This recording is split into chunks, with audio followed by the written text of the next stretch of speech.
stream. Hello, YouTube. Are we streaming? Okay. All right. Start broadcast on Helix Rock Radio. Hello, Helix Rock Radio. Grawlix Nights. I'd like to welcome you all to our Grawlix State of the Union address. I've watched 0% of that. Oh, good. I haven't watched any of it, but I've gotten clips and whatnot. So I haven't even checked out any clips. I mean, I've read a couple things about it, but like at this point, I know what I'm in for. Yeah, I know what it's going to be, more or less. The main thing was the real Slim Shady moment where he's like, "Please stand up, please stand up, please stand up." Did he ask people to stand up? Yes, no, but he. Oh, you'll hear about it. Okay. It was a moment that he totally set that up. He's like, he knew what he was gonna get. He's like, if you believe this, stand up. Ugh. And so you know that all of the Republicans stood and all the Democrats did not, and that's gonna be what they're gonna try to use. But we don't talk about politics on this show. But that's exactly what he did. He was like, that was his. I mean, of the whole thing, I'd say that was probably the most interesting bit. It was like, oh, y'all trying to play a game, huh? How can you glob onto that guy and then at any point claim, why is everybody so divided? Why is everybody so divided? It's like, dude, that's the whole game. That's their whole game. What are you talking about? Yeah. Both sides, though. Anyway, we're not political. I'm baiting Randy now at this point. Yeah, the both sides thing. I'm just trying to make his head explode. We're not a political show. Nope. Don't turn us off unless we've said something that offends you, in which case you might as well turn us off. It's fine. That's fair. Yeah. We might say something else, like Redman might as well be in the Wu-Tang Clan. I'm pretty sure he's an official member. Oh no, maybe. I'm on the list now. All the creepy cybersecurity data logging Plantier companies, they've got 2 lists: domestic terrorists and Wu-Tang terrorists. Yeah, the people who Wu-Tang misinformists. No gets about Wu-Tang Clan. Propagandists. They're about the children. And you know what list they won't be found on? Because they're all about the children. They're for the children. Right. Some would say. Right. Oh, wow. Okay. This is not good to do super early off, but I need to bounce off camera quick and then grab something from the other side of the room. Don't worry, Jesse. I'm not leaving you alone for long. Okay, good. I don't know that. I don't think I can stay apolitical for long. I don't think I have yet. You're welcome. You're welcome, guys. Because when I'm not even getting warmed up. I'm not even getting warmed up. This is what happens. I'm thoroughly unprepared tonight. Yeah. All right. Thoroughly unprepared. So we started before the stream. I'm fascinated to know what you were saying just now. Just because I missed out. Oh, I was just vamping. I was literally just filling time.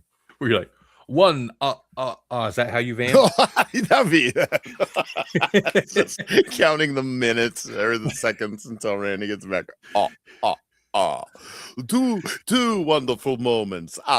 This is not what they mean when they say vamping. Oh my goodness, the kids don't get any of my Sesame Street references. I've got the little Martian yips up on my wall, and they're like, "You're not going to take those out of the case?" And I'm like, "No, they do literally nothing. Like, you can move their mouth up and down. That's it." And they were like, "What are those?" And I'm like, "What?" Do they just not watch Sesame Street I anymore? guess not. They didn't know what they were. So I pulled up a clip because I'm all about, Wu-Tang Clan is for the children, and so is Mr. Kiefer. Mr. Kiefer's gonna school you on a Martian coming down and not knowing what a telephone is. And then he'll Well, be like, yip, yip, yip, yip, yip, yip, am, ring. am I right in that Sesame Street went to HBO at one point? Yep. And And now then where are they? They're somewhere else. I They're think on they're at YouTube now. Oh, are they? I think. Who owns Sesame Street now? Jeez.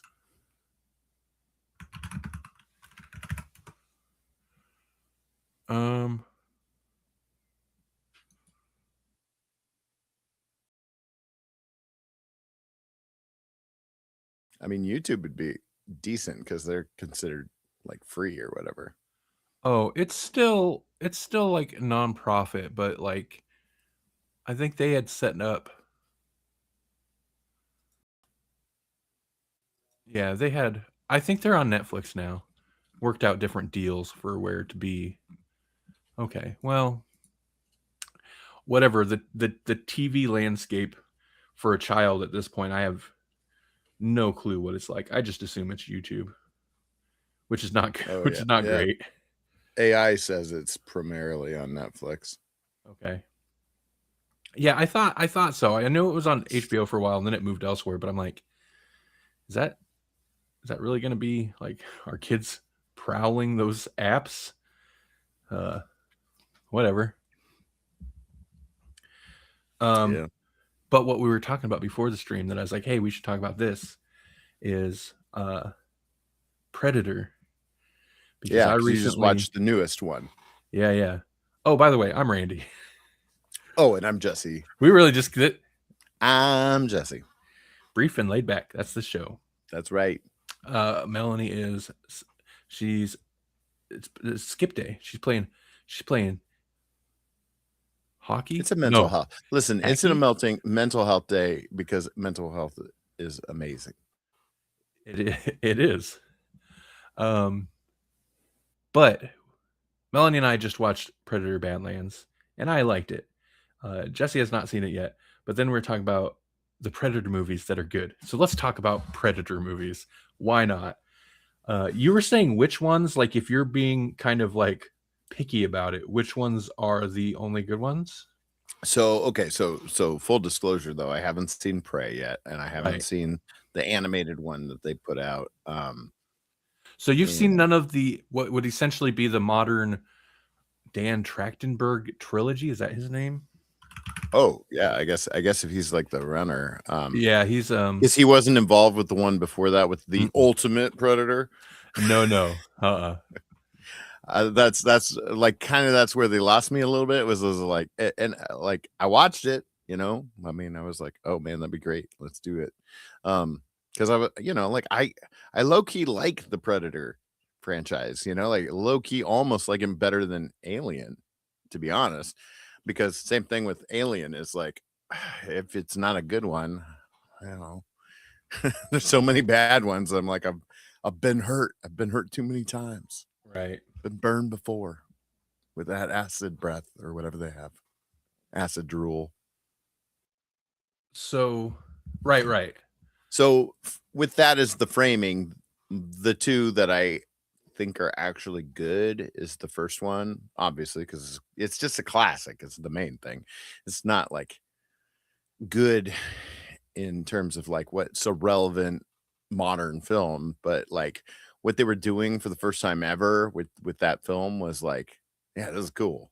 Like you don't know what the threat is until you know what the threat is, and even then it's kind of like, oh, that's kind of creepy, kind of cool practical effects.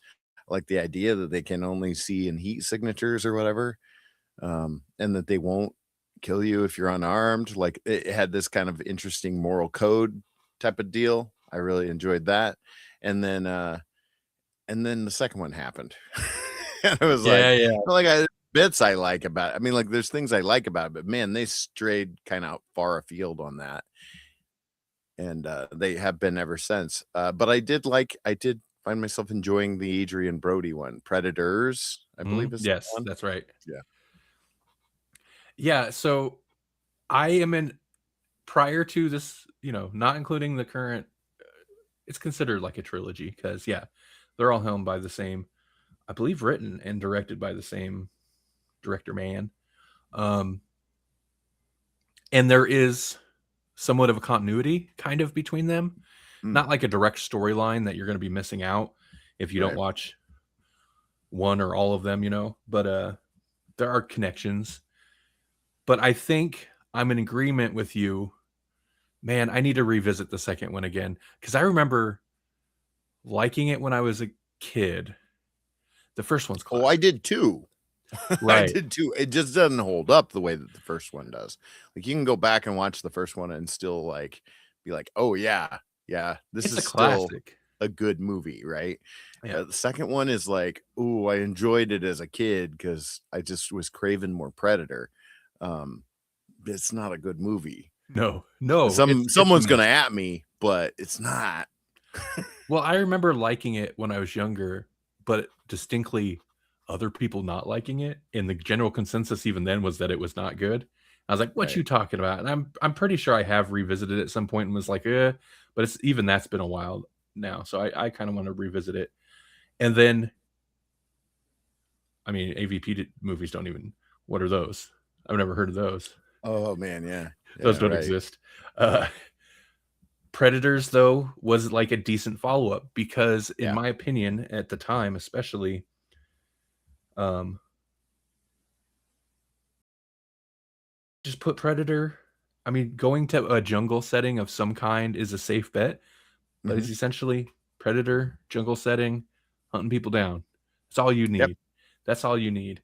And I think that's why I was so impressed with Prey, because more so than I think Predators, not to say it's necessarily better or worse, although I think I like it better, is that it's like really going back to, it's the thing. It's Prey is almost my fanfic version of what a Predator sequel should be. Because I was like, in Predator, they even say like every 100 years or every so often when it's hot, Yeah. Predator comes down. So I'm like, that's clearly setting up the easiest sequel in the world. Period piece Predator. He's Yeah. fighting some tribal warlords or whatever, and that's, I mean, that's essentially Right. Prey, right? It's in the past, uh, fighting Native Americans. It's really good. Predators, though, I think still worked, even though it like really ramped up the sci-fi elements because now we're Right. not on Earth. Yeah. Um, but it still worked essentially. I was not crazy about it trying to introduce different subspecies of predators and they have a Right. hierarchy. And the new trilogy doesn't really get into like subspecies, but there's definitely like, it gets more and more into like predator civilization in a way, Mm. or at least kind of how it You don't works. really wanna peel the curtain back on that, Right, like, right. that's not what makes the Predator cool. And I don't think it goes too far with it. But it's just like, it's a dangerous line to walk. Right. Predator Badlands. The main this is another interesting thing. Speaking of AVP not existing, the main character in Predator Badlands is a predator, which Oh, is interesting. It's an interesting way sure, to yeah. go. Um, the other, I'd say, co-lead is a Wayland Yutani synth humanoid. Oh, So that means fully like, oh, even trying my best to ignore AVP, it is now canon that these two universes right. are connected, which I thought was interesting because it did it well. It's like, okay, cool, cool, that's fine. So Prometheus is canon. Right, right, yeah, huh? Um, they're just gonna keep putting them together. It's just inevitable. You can't stop it. Uh, what I think is good about the new trilogy, though, I mentioned Prey and why I think that works. Also, you get Predator versus Bear fist fight. Come on. It's Yeah, come on. But yeah, but Predator Killer of Killers was interesting because it was like, we're gonna take this concept of Prey, my like ideal like Predator yeah, sequel concept, and it's now a anthology because Yeah. that's the animated one. That's basically an Right. anthology film where there's like uh Viking types versus Predator at some point, samurai types versus Predator. Right. Basically, they're going.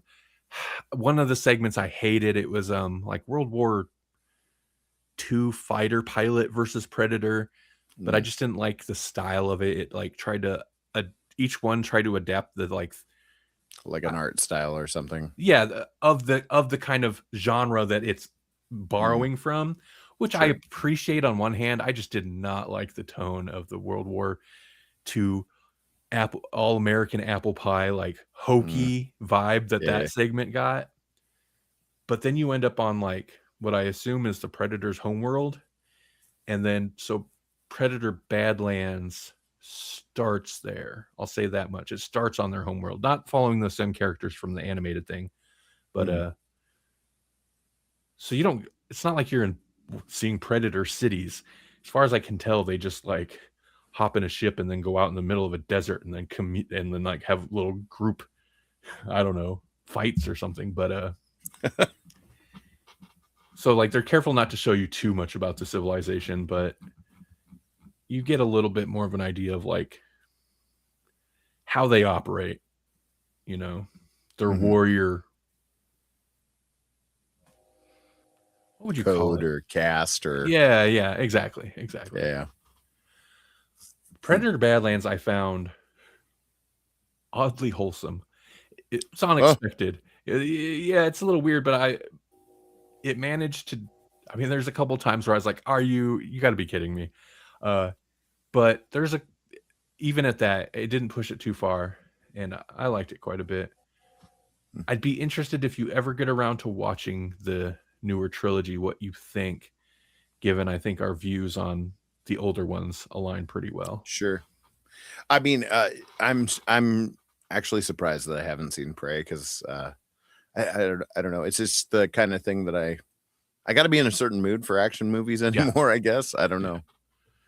know. But yeah, it seems like it would tick all the boxes for me based on what I already like. So it is surprising that I haven't seen it yet. It's because it's a Hulu one, right? It's Is Hulu, yeah. Badlands also Hulu?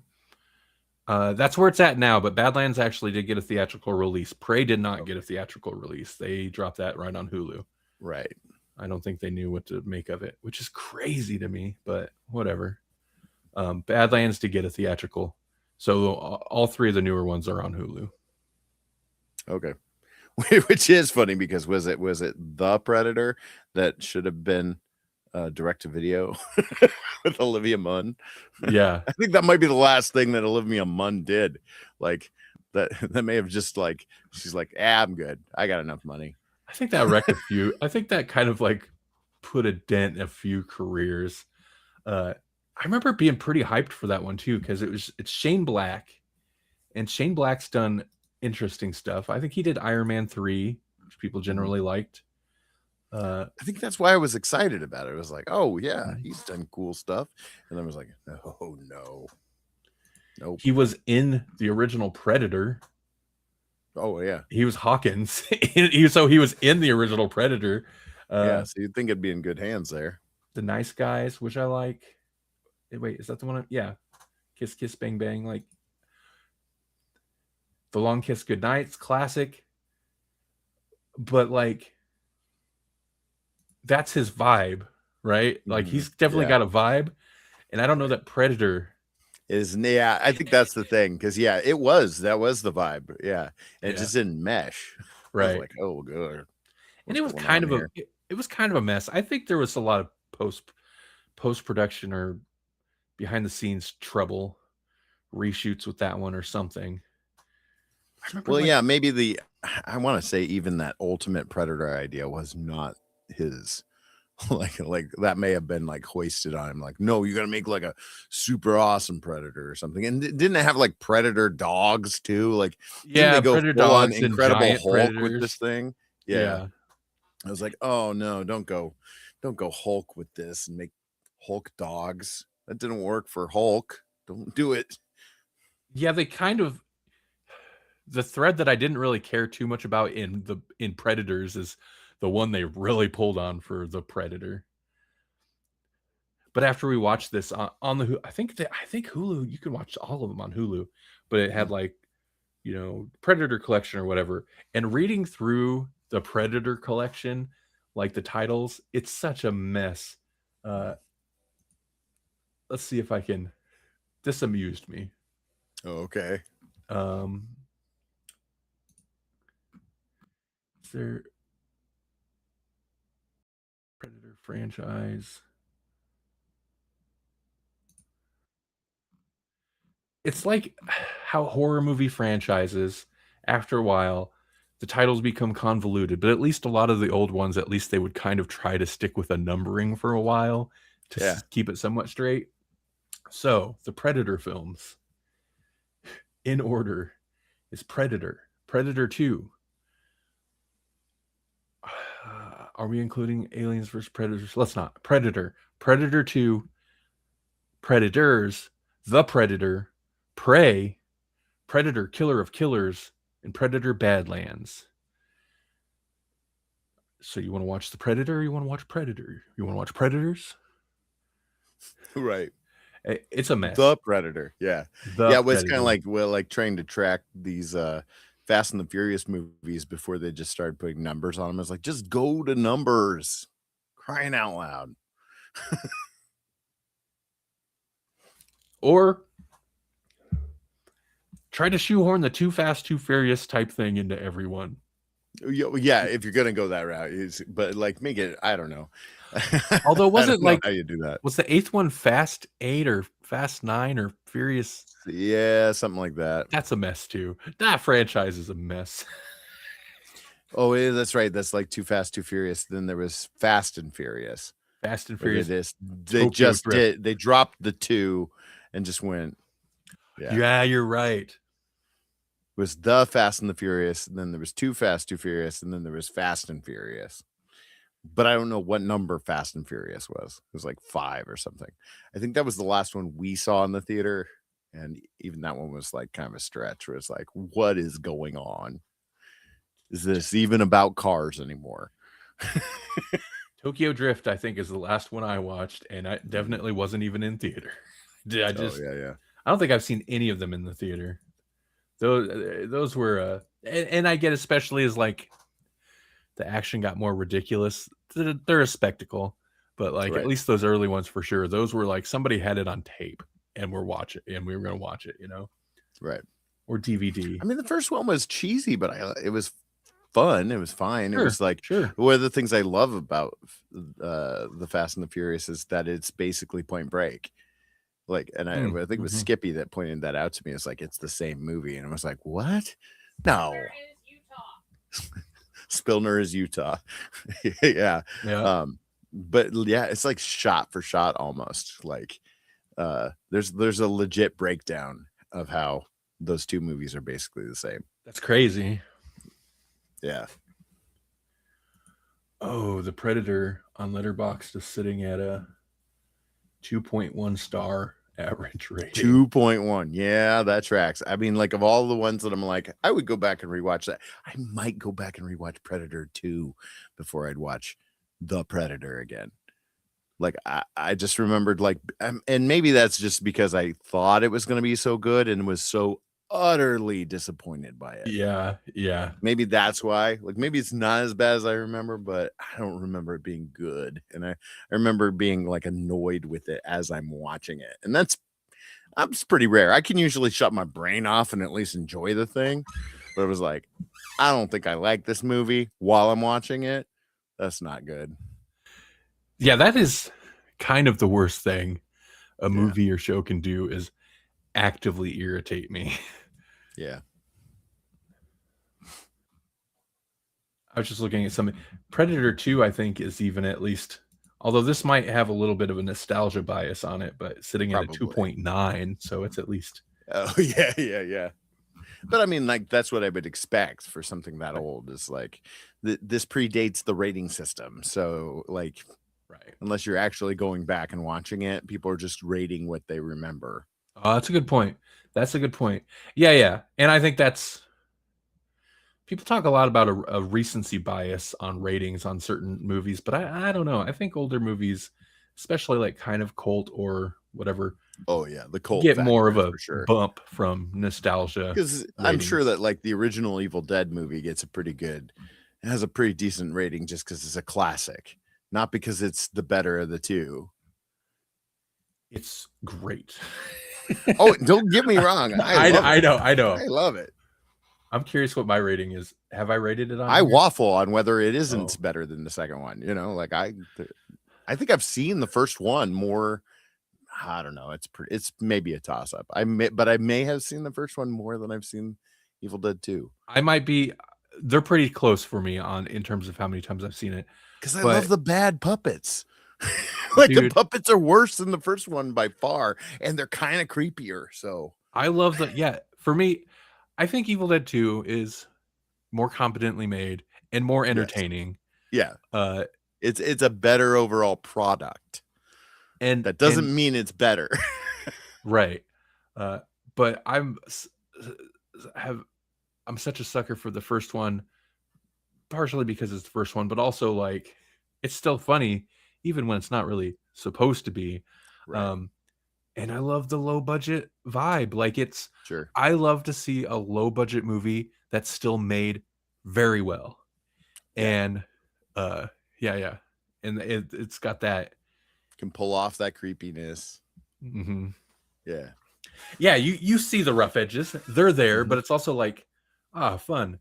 And then hearing about it, like, yeah, no, they just tied the camera to the end of a 2x4 and shoved it through a window to get that shot. Okay, Oh yeah, cool. yeah, that's super quick. Yeah, like, Yeah. and that became kind of his thing. Yep. Even I mean, you even see it in Spider-Man 2.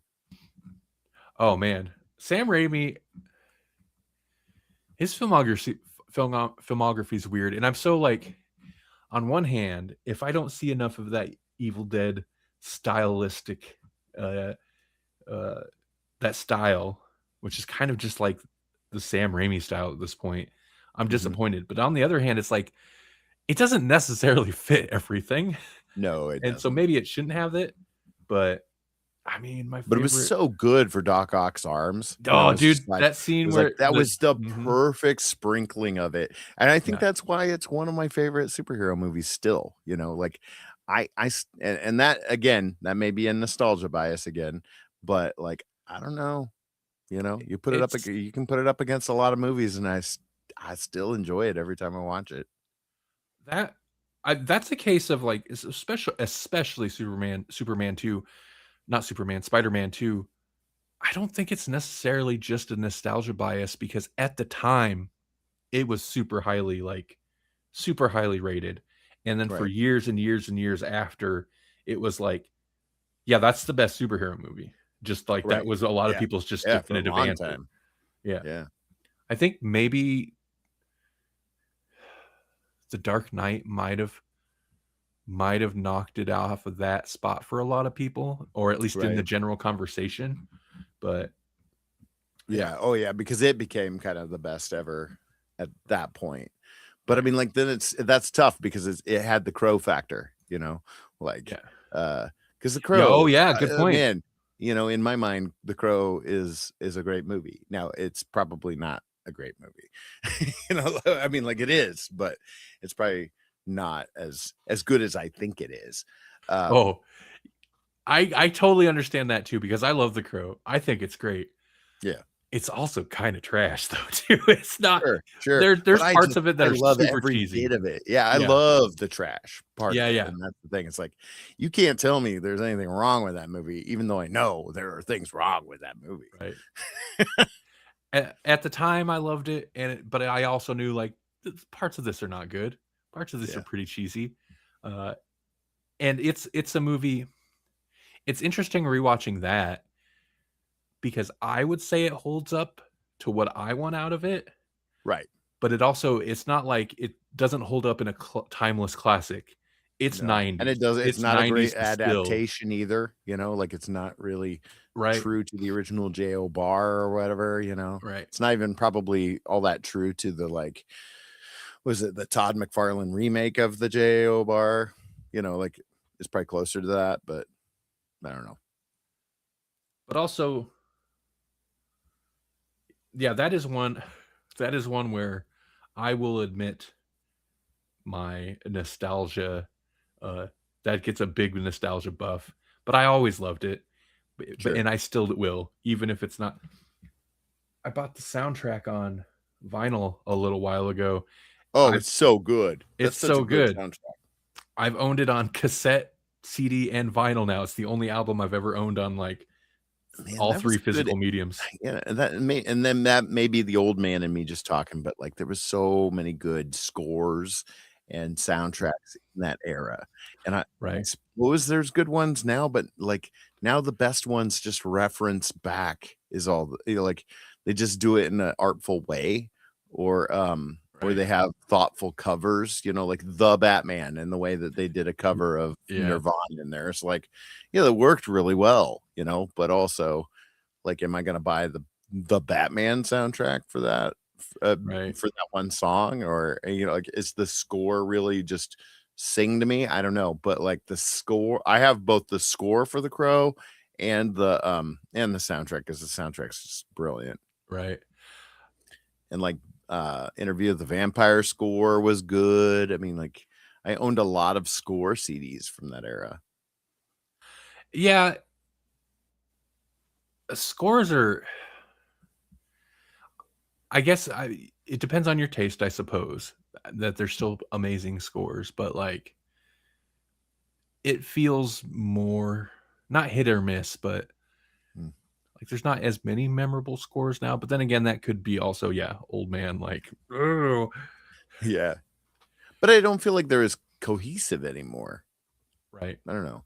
I really, like, and again, this is that nostalgia factor, but I think, the first time in a long time where I was like, "Oh," was Cobra Kai. They put all the scores on Spotify or whatever, and I was listening to them, and I was like, "I do like this score." So, It's also a matter of like there are definitely trends and fads in terms of movie scores. Uh, I think Hans Zimmer is responsible for at least two or three over the course of our lifetimes. oh, sure. Um, but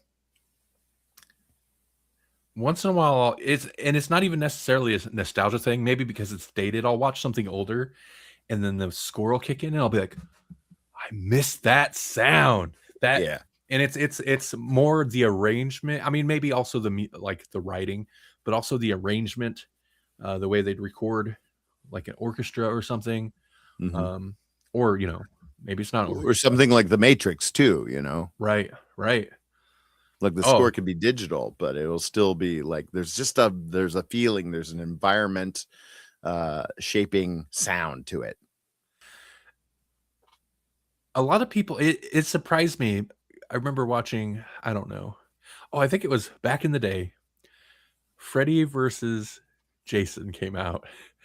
And I Okay. remember just being like, afterwards, I hated that movie at first. Oh, yeah. A few years ago, we discussed it on Grawlix Cinematic Universe, and I kind of came around to it on a rewatch. But I remember complaining like the cheesy music drops and the rock music that came in and all this.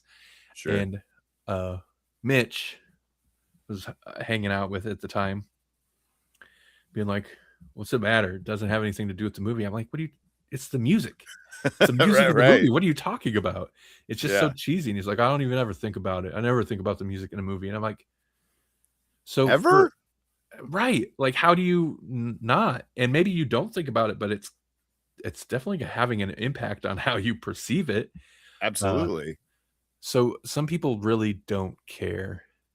I wish I could remember what it was. I was watching some anime series, a fairly recent one, and like it had a score that came up that I was like, "Oh, they're hitting some like classic fantasy movie adventure scores." And in anime, Yeah, yeah. like the music's not ever necessarily bad, but there's a lot of kind of generic music. Of course, they pump Sure. those series out every season. So many shows come Well, out. like, the anime universe is kind of similar in terms of, like, scores where it's like you've got your Hans Zimmer level, uh, Yeah, scores, you know, you got like whoever Right. does it for Studio Ghibli, you got a couple of Right. those type of guys. Right. And, you know, separating from the, like, the OP or whatever, the intro and outro music, but the scores themselves, and it's often hard to find for a lot of shows information about it because they'll just have, like, one of the guys that work on the show also happens to do the score or whatever. Like, it doesn't seem Mhm. to be a big deal, but I wish I could remember what anime it was because I was watching something and, like, the music kicked and I was like, "Oh, this feels like it doesn't belong here. It feels like it like this deserves a like a You epic get out. sweeping fantasy film." Yeah. Uh, but anyway, not to say anime doesn't deserve that, but whatever I was watching, I feel it felt almost out of place. It was like too good for the show. Yeah, yeah. Oh, you know, that's interesting because one of the things I did watch this week was Shorzy because the new Huh? season dropped, and Shorzy's just like a half an hour episode, and there's only 6 of them. So like you can binge a season pretty quickly. Um, but something about that show, man, and musically, like he just picks perfect songs for like that show. Like whatever he learned on Letterkenny, he just brought it to a new level when he started his work on Shorzy because it's thematically just better, you know, like I don't know, like Letterkenny does a pretty good job of letting you know um what Letterkenny's like, the town and whatever, and trying to make areas like um I don't know, tell the story a little bit, but like Shorzy just does it just better overall in terms of like was it Sudbury is where it's taking place. Like you kind of just get the vibe of Sudbury throughout the course of the show. Like he just does a good job of tracking through or whatever each episode in a certain way. He's got his blocking down. I like whoever's directing it and whatnot. You're often following someone through the very first part of an episode, and it's just cleverly done. And it's so weird too because it's like it's still got all the same stuff. It's still got him just chirping about a thing, just taking a running gag and just grounding it into the Oh dirt. yeah.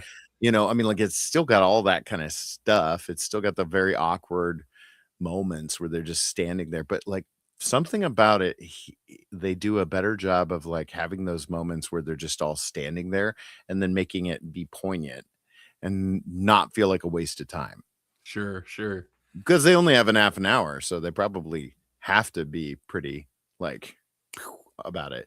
And I think what Letterkenny's only a half an hour too, Yeah. but there was just it just seemed like there was a lot more wasted time, a lot more dead There are long moments, you know? scenes. There's Yeah, entire episodes where it's just them drilling like puns or a certain like right, 3 catchphrases for that episode, just hitting it over and over, and then at the end, right. it's like, what What even was that? happened? Yeah, yeah. So it's I'm glad you mentioned that. I still haven't checked out Shorzy because I finally resumed watching Letterkenny. I'd fallen off of it. I'm glad I Mhm. resumed because there was one season where they were just hitting the poo humor and just the like most gross out humor they could constantly. And I was like, "Oh Oh, man, I don't know. I don't know if I can handle it." I'm glad I eventually got through that season because since that season, I don't know if that was season 3 maybe. I'm mm. on season 6 now. It's gotten better, I think, in that Oh, respect. yeah. But yeah, I just Well, watched Fart season. Book was, was Ooh, dumb. That was dumb. ooh, But, I mean, like, it keeps coming back up, you know, like, right. you know, they're very good at self-referencing, I don't know. But the music, that is a good, not that I don't think the show deserves good music, because it does. I really like that is what I got so frustrated about is I really like the writing and the style of that show. Mhm. But sometimes they would get on bits where a Right. lot of times it's the scat humor, or for a Yeah. while I couldn't handle the cringe of the what do they call them? They were like the goths and the The tweakers at first, but they're now they're not the the G-gens are the people from right, the upstate, right? Drex Or or yeah. something like that. It's not the Yeah, the D-gens. dregs or something. Yeah. I feel like they've gotten better, but, like, they were hitting them super hard with the just cringy over the top nonstopness, and I was struggling with it, but I The one didn't want to. episode, they're into the dark web. He's like addicted to the dark web. Oh, and then there was the one they introduced that one character, and then they all start wearing clown makeup.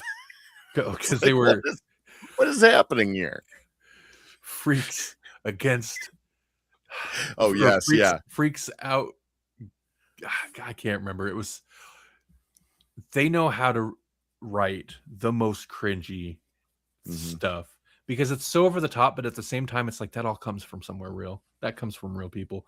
I've seen the elements of that. I used to be in a band called Freak Breed. I understand that kind of cringe. Right. So Yeah. and it's hard to look at. Listen, it's hard. You put a beer in front of me, it's hard to look at. But Yeah. But I feel like it's gotten better, at least in that respect. And I really like it. I think it deserves good music, but especially those early seasons. The music drops were incredible. Like the show consistently, like whoever, I don't know if it's him or whoever picks or licenses the music has impeccable taste because the music in that show that is continues. incredible. That's the thing. I was just like, whoa, yeah. I was really impressed with that. There were more than a few times where, and I don't remember the website off the top of my head, but there's somewhere you can look up where it like lists every song that's in every episode, and it's like, yeah, cool. And it's used to great effect. It's almost a James Gunn style use of music, you know, where you're just like, oh, this music is a character in the show. I think the parts where it feels most like this music's too good for this is where they're trying to really hit like an emotional scene, and then I'm like, then I remember I'm watching Letterkenny, and it's like, what are you doing? Right, yeah. When I think that's the thing is like he was starting to play with things is like, oh, you know, like I think he was starting to find a groove, and I think that Shorzy is that, you know, it's just like everything he learned from Letterkenny just into a tighter package kind of deal.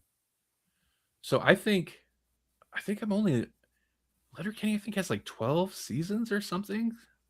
Yeah, something like that, 12 or 13 or something. And I'm assuming, like most shows, the seasons will start getting progressively shorter because that's just the way television's gone. I want to say the last couple seasons are kind of like what's going on with Shorzy, where there are only like 6 episodes or something ridiculous, which I don't love because you got to wait so long for another season. But yeah, It's Always Sunny's gone that way too, where not quite that bad, but I think the last season had maybe 7, and that's rough, especially given there was like multiple years between seasons on that one. Although they're filming new season already, so that's good. But I'm so curious what Shorzy even is, given that's the thing what is I've like seen, like the character. First of all, who Shorzy is on the show, right? And then second of all, like what the hockey players are in that show. And we're just like, wait, you're gonna make a show that's just this guy playing hockey? And that's what we've seen from Letterkenny. You know, but no, it's so much better. It's just got a different vibe to it, I guess. And it's interesting. They give him so much more heart, you know, like because he's just a super alpha garbage dude on Letterkenny. Right. That's why I'm like, how is this character like a show? How's this character a whole show? Yeah, no, it's a different tone. But I did really enjoy this season that they had. Bud. You give your Grawlix a tug. Yeah. Tug. Okay. I almost did the wrong thing. Grawlix tugger. Right. Yeah, but it was nice to see Puppers, the beer, show up in this latest season of and I think it was probably around I think it's like an Easter egg, but it's like they come in with like a case of Puppers at one point, and I was like, oh, okay, that felt good to see that. It took several seasons before I finally was like, what the F is Puppers? Because right from the beginning they say it all the time. Yeah. Oh yeah. Puppers, bud. And like I looked it up. I was like, oh, it's their in-universe like Budweiser or whatever. It's a beer. I was like, oh, well, that makes more sense. I just assumed it was some like slang I wasn't privy to, which I guess is Oh, sure, technically yeah, yeah. true. Great But fishing in Quebec. I do like the repetition. The writing is The rhetoric is insanely good. That's the yeah, thing, is like, it shouldn't work. It should just be annoying. I Um, but it's so quotable. That's the the thing, is it's the most quotable thing ever. it does it's super unique. It is super unique because Mhm. I can't think of anything else like that. I mean, there's shows and different show creators who are like kind of known for their like quirky or weird dialogue, but like I can't think of anything quite like that that will commit to it so hard. There's the episode where with the Canadian goose, Oh, yeah. Oh, the yeah, yeah, yeah. golfers want to like pour oil on the goose eggs or something. And Right, the whole yes. episode, every single scene of the episode, I mean, there's that little bit of a plot, but it's just like the wordplay and it's no real conversations really. It's the entire episode. It's like they were flexing. They're like, well, let's just really hammer this home. Yeah, And there's like several repeated phrases, and every scene, we're just gonna hit those as many times as possible, throw in a bunch of puns. It's all right. about the Canadian goose, and like it's ridiculous. Uh yeah. And I then a don't know couple how we episodes went from Predator to Letterkenny, but here we are. It was about music. Music is what it was, but, right. like, I don't think of music when I think of the Predator movies, so I don't know how we got there. I don't know. I do, but I only think of the score from the first Predator and how Oh, I sure, yeah, want them yeah. to. I was expecting, give me that original Predator score needle drop moment in the new one. They don't do it. I wanted Oh, it, give that like the I can't do it. The there's like a certain rhythm, uh-huh. certain sounds. It's great. I love the score to the original one. Yeah. Yeah, that's the only one I own physically. Like, you know, otherwise I just stream the rest of them, but Sure. Anyway, I suppose we can think about wrapping this up. right, right. We talked about Predator and Hey, The what we've done Crow. is amazing. It it is amazing. This is amazing. Oh, uh-oh. I would be impressed if somehow she like You know what else is amazing? She just jumps in. Her um her amazing, it was the amazing sense, like a spidey sense. yeah. You know what else is amazing? Murder bots. Oh yeah, you did want to mention that. That's the only other thing that I really have done is I don't know how I even happened upon it, but I think it was just like a site. Yeah, it was the algorithm did me dirty, but in a good way. Whereas, like, they show me things that I want to buy, right? So there's like this one t-shirt thing that was showing me all these Lord of the Rings reference t-shirts and whatnot. But then there was a book reference that I totally didn't get, and it just kept coming up and was like Sanctuary Moon or whatever. Well, that's the fictional show in the Murderbot Okay. um things. And there was like this Sanctuary Moon t-shirt or whatever. All I want to do is watch Sanctuary Moon or whatever. That's all the Murderbot wants to do, is just watch Okay. this show. It's the fictional show that the Murderbot loves. Um, and he's the only one that refers to himself as a murder bot. It's called a sec unit or something, and it's a security bot. And there are some that are like more combat driven or whatever, but yeah, it's like his I don't remember, his governor module goes bad, and so he doesn't have to follow directions, but he just kind of does. But really, he's just like super apathetic. He's like the Office Space guy as a murder robot. Or he's just like, one day he just wakes up and he's just like, I don't really care about this, but I'm gonna do it. And then he winds up being pretty good at it or whatever. That's kind of like what's happening with the murder bot, is like, I don't have to follow directions anymore, but I'm gonna, I guess. And yeah, like the first two, they're really short, like they're not full blown novels, at least the initial ones. So like they're quick and they're kind of fun. And it's Mhm. just like, oh, how's this murder robot gonna uh get out of this one? I'd be Yeah, I'd be curious. I'd be curious if I'd have thought about it. I would have sent you a link to the trailer. I wonder how that show is. Well, yeah, I haven't even seen the trailer for the show. I just saw like stills, and I was like, Alexander Skarsgård, because yeah, the book, he's super apathetic. He's like, the robot is like, bottom line is I don't care. Like, I really don't care.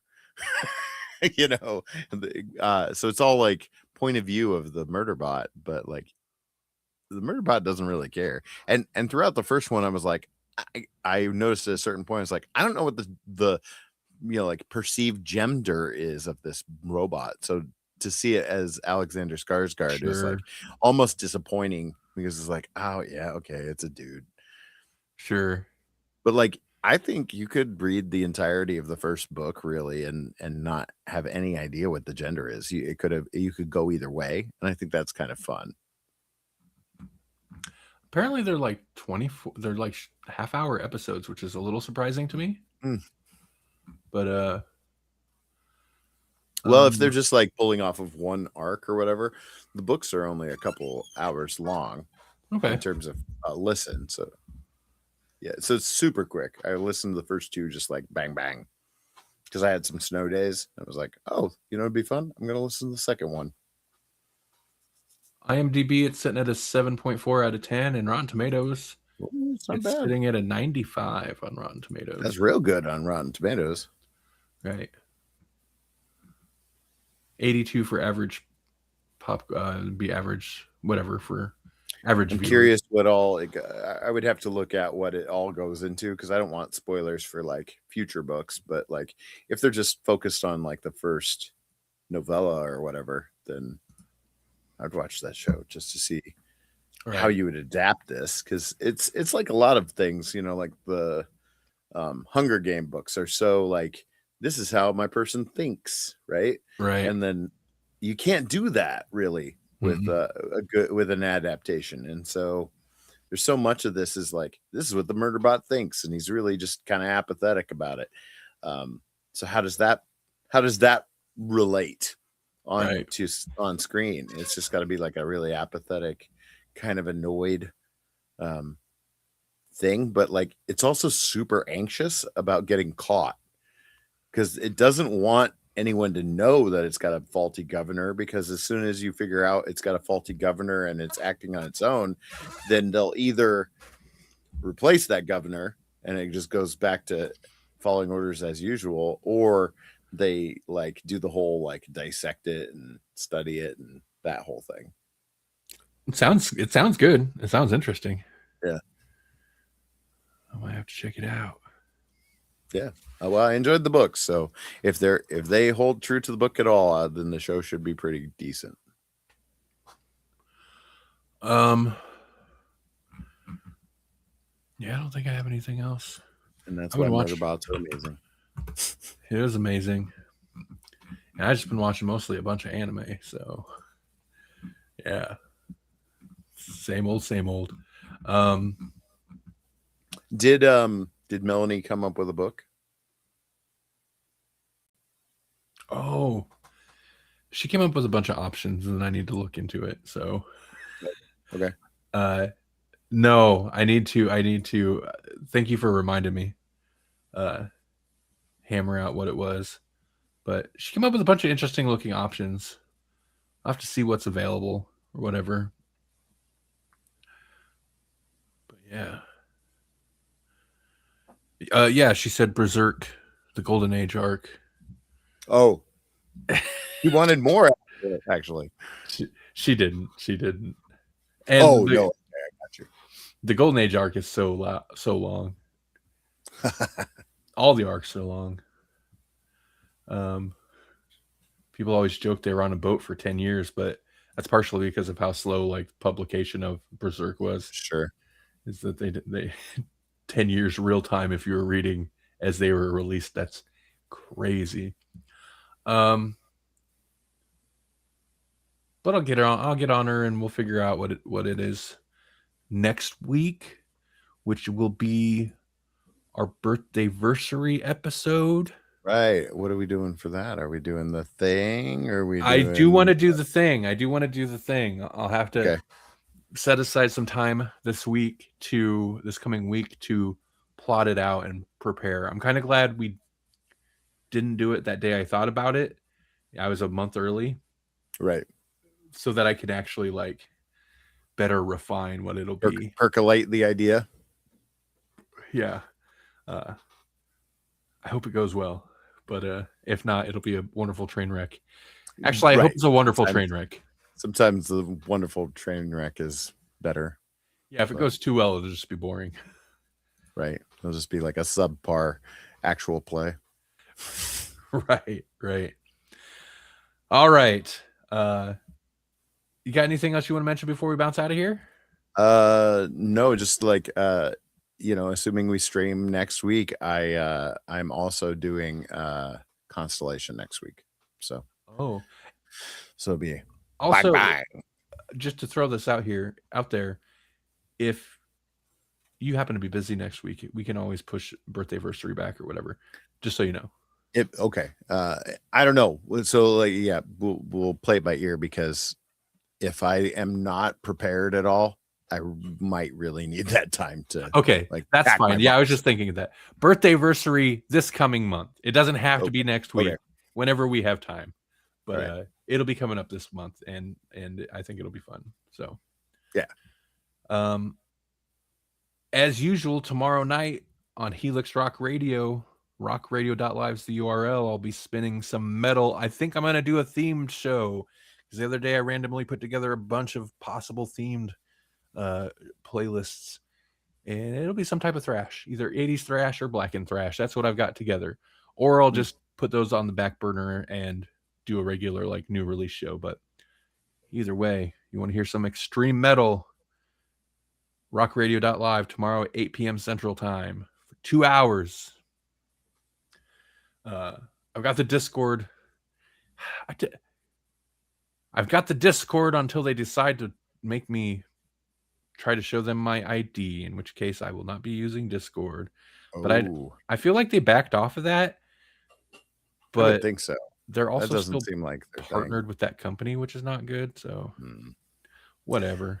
I have not loved that they just keep trying to push this Nitro thing every single time update the thing. I'm like, why? Why do I just so I can get better emojis? No. Right. I don't know what Nitro is, but I don't need it. Exactly. I don't need it. I don't really even need Discord. I don't particularly like it. It's not that useful to me. It's a thing I set up randomly. Like old message board thing. Like there's a few Discord channels I like, but most of them just sit muted. Right. I get like if you've got a friend group that uses it a lot, there are a lot of like people will the voice chat or whatever, and they'll just like hop in and be chatting with their friends, and that's fine. But like, I don't do that. So yeah, I've never understood it, because like there were other programs that were actually better for the chat function. But okay. But yeah, I set one up so that if people wanted to chat me up during Edge of the Abyss, they could. Most of the time it's dead in there. That's fine. I try to remember to at least have it open in a tab, but once in a while I forget, and I don't even check it. So who knows? Anyway, metal tomorrow night. Thanks everybody for watching. Thanks everybody for listening. Grawlixpodcast.com is GRAWLIX podcast.com. See you later. Bye. Check you later. Give your Grawlix a tug there, bud. Yeah. All right, we're off of Helix. Bye, YouTube. Bye, YouTube.